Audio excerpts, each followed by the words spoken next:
So just wanted to look at some trends and just picking on obesity as an example, that even where things appear to be looking like they're going well, and generally they are, they hide and mask significant variations by demographics and inequalities. So we're looking here at reception and year 6, and this group here, 9.3% of children who are obese at reception. By the time they get to year 6, that figure has doubled. The numbers of children who are obese in our schools has doubled from the time they come into reception to the time they hit year 6. It doubles. What are we doing with our young people? And the numbers who are overweight broadly stays the same. It goes up slightly, but it's the numbers of children, the rate of children who are obese by reception year doubles. That's bad enough, but when we look at the trend figures, and we celebrated this last month when we published these figures with the Obesity Observatory, and when we look at these figures, there's a mixed picture here. So what we see here is reception year boys are slightly more likely to be overweight than girls, but the trend going back from the base year is slowly falling down by a percentage point over that period of about 7 years.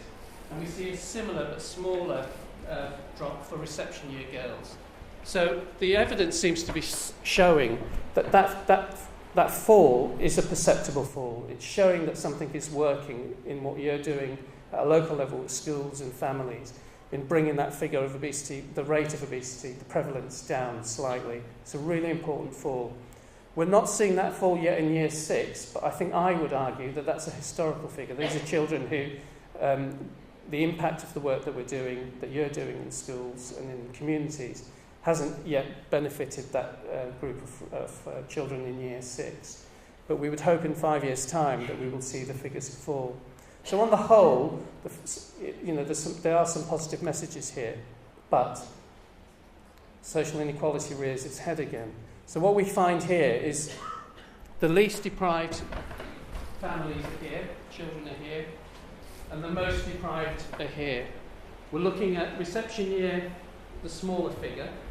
So 5.9% of children in reception are obese, compared with 11.9% of children from the poorest families. It doubles.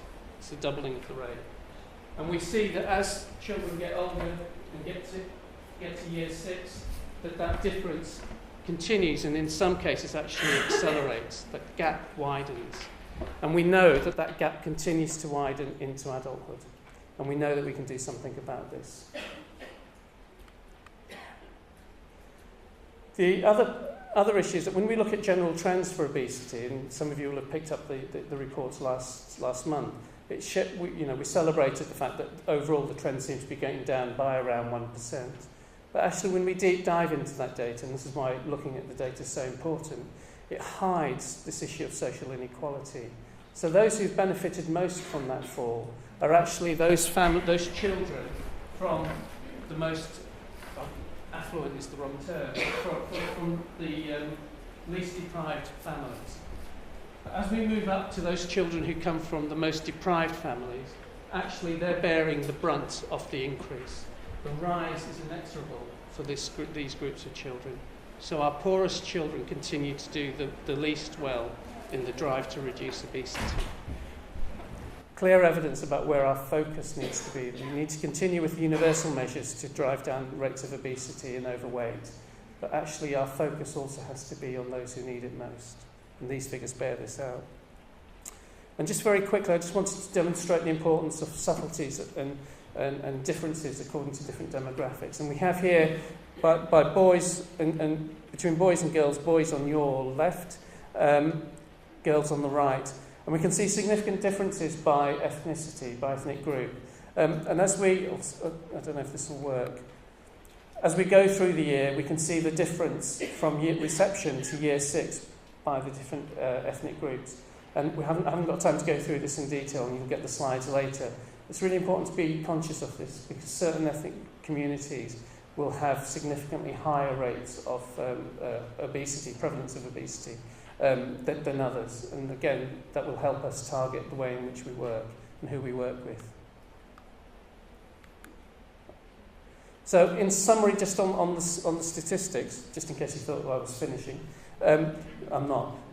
The summary is that there are some positive trends, and in all seriousness, we should celebrate that. You know, some really, who would have thought we could have, in the current climate, in the current culture where drugs, sex and rock and roll's on TV 24 hours a day or on your laptop and in your smartphone, that we have been able to drive down the numbers of children who say that they smoke, drink or take drugs. I think it's a fantastic achievement for yourselves, and also for the children and their families. So some really positive things that we need to celebrate. You know, the take-off of IMS and VAC as well, for example. But we know that inequality has remained a significant factor, and in some cases that gap is widening. We need to do so much more. And that there's a variation between authorities that has to be tackled as well. So this presents us with a clear opportunity across public health, not just Public Health England, but anyone involved in public health, and I would argue virtually everyone is involved in public health in one form or another. So it's building on the evidence that focuses on young people's social and emotional skills, life skills in school. It's not enough just to tell young people, or indeed adults, basic information about the perils of tobacco or alcohol or whatever. We also have to equip young people in particular with the life skills to be able to make informed decisions about this. I'll come on to the issue about managed risk in a moment. So giving people information is one thing, but equipping them and giving them confidence to manage decision-making on their own is absolutely critical. It's about strengthening the protective factors for children and young people. So it's not just looking at the individual child, although obviously that should be our focus, but it's actually looking at the circumstances in which they live. Many of you will be involved in multi-systemic therapy approaches, looking at whole family approaches to recognise the fact that we can help resolve a particular issue for a young person, but actually if we're not resolving some of the wider, deep-rooted family issues that the young person lives in, then actually we're not helping that young person in the long term, or that family. And we need to be taking a multifactorial approach, as the Chief Medical Officer said in her annual report. We'll be pushing a paper next month with the Local Government Association, encouraging local authorities to take a much more multi-sectorial, multifactorial approach, not just dealing with issues in silos, because these things don't happen in silos. I was speaking to some drugs and alcohol specialist services the other day, and they were saying actually we can help young people with some of their specialist drugs and alcohol issues, but we're just putting them back into an environment where they're exposed to significant risks. So unless we deal with those significant risks in the community and in their families, then we're putting people back into the Colosseum. I like using this quote. And this is about trying to take an approach that looks at the wider issues around health and well-being. Michael Gove, in the school food plan last year, made it clear that you won't get good grades in school unless you're happy and fulfilled and unless the whole child is looked after. We all know that, but it's great to see the Education Minister saying this out loud. And actually you can replace schools with play scheme or family life. You know, the same principle applies. And one example of that is around young people who achieve well academically. And we can see significant differences there between those who feel that they're down or depressed compared with those who aren't. So what do we mean by definition? Well, what do we mean by well-being? So a definition from the Foresight report I think is really helpful. And actually this is about us, isn't it? This is about how we want to live our lives. It's about being able to release our potential, being productive. It's about being able to work creatively. It's about building strong and positive relationships. When we've been consulting with young people over the last few months, and the key thing that keeps coming up with them is relationships. How they manage and how they deal with relationships, whether it's an intimate partner relationship or whether it's with their mum or dad or a carer, siblings, their peers. Relationships are at the centre for what young people are telling us is important. They want to be able to contribute to society.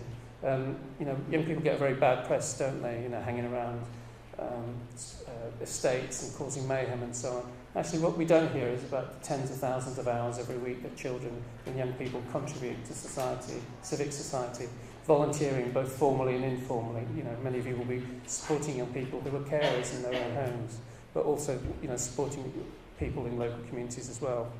They want to be able to aspire and have and achieve their personal and social goals, and they want to have a sense of purpose. I think this applies to all of us. Why shouldn't it apply to young people?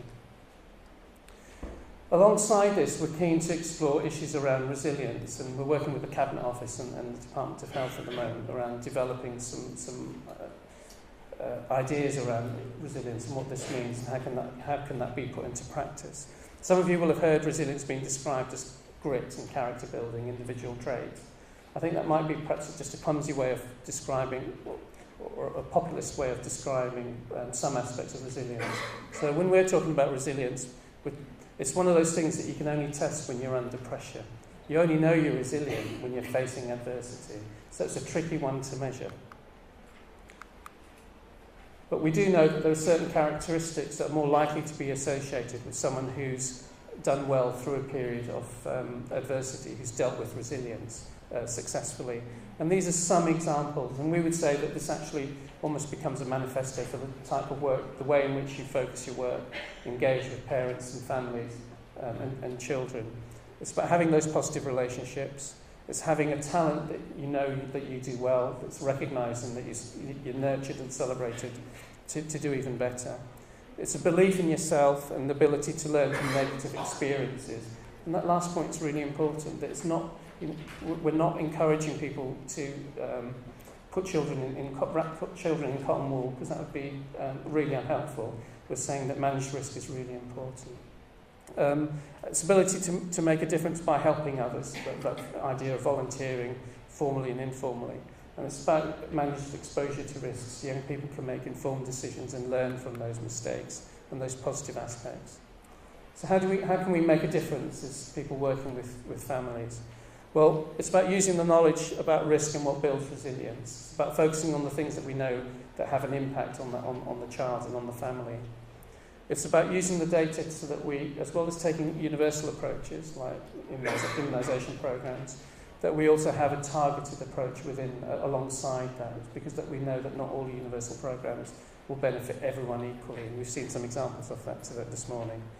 It's about promoting the evidence and learning from practice about what works. You know, when I do my rounds and visiting services and so on, I recognise a number of you in the audience here today. I've seen some fantastic examples of innovation, of professionals using the latest evidence and the evidence base. But I also see examples where we're continuing to use things that have no proven evidence base, or they're not very effective. We need to understand why we're still using things that perhaps aren't as effective as other techniques, other programs. It's about taking a life course approach, not looking at an individual moment in time, but seeing the accumulation of life events having an impact throughout your life. And looking at where young people live and work and study. So it's taking a whole place-based approach, not just looking at a child in isolation. It's about working in partnership, because all the successes that we've identified this morning haven't been achieved by a single agency or a single professional.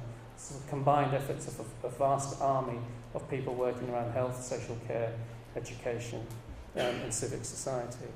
And it's obviously about listening and acting on what children and young people tell us is important. Our role as a public health body is to help you do that, to help organisations drive forward improvement using the evidence base. So our priorities are to improve the nation's health, to address health inequalities, and to work in partnership with others. We do this by working together with national bodies and local authorities.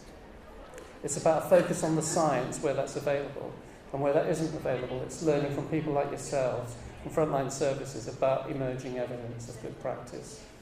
So we might not be able to have a random controlled trial for 5 years on your particular programme that appears to be successful, but we'd certainly like to share and celebrate that with others, because it's really important. And it's about promoting healthy behaviour, informing personal choice, and using the information that is available to us much more carefully. As I said before, we can't do this on our own, so we're working very closely with local government at a national level through the LGA, Local Government Association, Directors of Children's Services, Directors of Public Health, and Directors of Adults Services. But we're doing that across the family of public health thing at regional and local levels through local government. And we're working with government as well on a number of issues, including the Health Visitor Programme, for example, that, as we know, is now going to, the Commission responsible for this will hand over to local government by October 2015. and working with Departments of Health on improving the school health offer. It's about the evidence base. I keep going on about the evidence base, but there are areas that we still need to develop a stronger evidence base. But where it's available, we need to be equipping you as frontline professionals in particular to know what the latest evidence is and how to put that into practice. And it's about providing guidance for you to help you do that. Working in collaboration with a range of partners and strengthening the public health workforce. We've got a strong nursing wing within Public Health England to help drive that forward. And then we've got a series of information materials available to you through our Public Health England website, and on the final slide, the details of how to access this. But all the information that I've given you today is available on our site. And to show you that we're really hip and to impress any teenagers in the audience, we've got it on smartphone. We're going to put it on watches soon as well. If you've not seen it already, Preview is a really excellent resource for professionals, but also resources that you can use with families. For example, I'm expecting my first baby, what's going to happen next? Some really useful pointers there. So we make an impact by using our resources more effectively to improve outcomes for all children and young people. We have a focus on the issues of inequalities and a focus on reducing health variations. So just lastly, the key points for us for this year is supporting the developments around the health visiting programme, working to promote pupil health and well-being, particularly around school health, but also young people who aren't at school, working on health inequalities, health protection and promotion and social marketing, and finally working with local government, professional bodies, the VCS, and people exactly like you to continue to see the improvements in child health and well-being outcomes that we've seen over the last 10 years. Thank you.